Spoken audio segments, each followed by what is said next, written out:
So there was speculation that the RX 480 would be on par with the GTX 980, furthermore announcing it to be a single GTX 1080 in Crossfire for cheaper than the 1080 itself. However, there was massive disappointment in the community when it became apparent that it competed with a GTX 970, not a 980. There are reasons why this card is crowned the new king of the mid-range market. First of all, I apologize for jumping on the RX 480 bandwagon, but there is one major point that most people, according to what I saw, that had been neglected by most people, especially the people in the comment sections who were only really taking the raw performance into consideration. So anyway, the pre-intro part pretty much summed most of it up. The RX 480 was expected to be on par with the GTX 980 for only $200.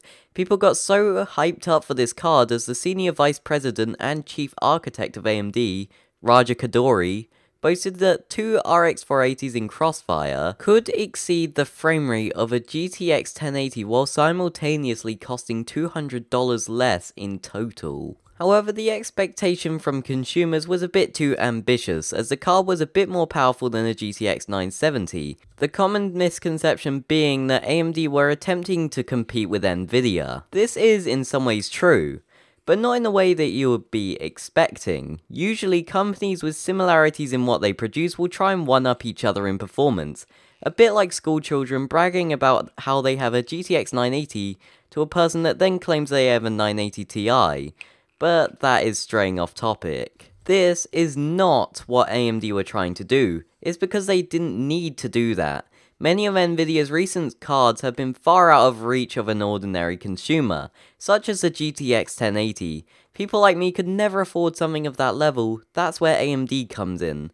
They primarily focus on the consumer-friendly market, creating a GTX 970 level card for only $200. Now, you may still argue that this is not new stuff, as the GTX 970 is over 2 years old, but there is other factors which make this a very modern card. The biggest one out of them all being the RX 480's VR capabilities. When this was released, as previously said, people were disappointed, but they probably not once considered what the primary goal of the RX 480 was. It wasn't about dominating the high-end GPU market, but it was about making the leap to VR more feasible for the regular consumer like me or you.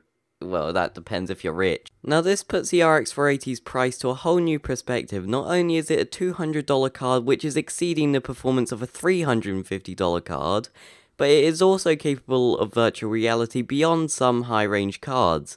This warrants the RX 480's new well-deserved spot as the new king of price to performance. Now, AMD did claim that two RX 480s in Crossfire could exceed the performance of a single GTX 1080, for about $200 less in total. However, there is no point in talking about this in depth, as so many others have done in-depth testing on this claim. The thing that really ticks me off is that most people slack off this card for its mid-range performance, as they seem to be uneducated of the card's primary intent, which is an affordable card which is heavily optimized for virtual reality. Out of the few RX 480 videos I have watched, not one of them has pointed out what AMD have been aiming for in the first place.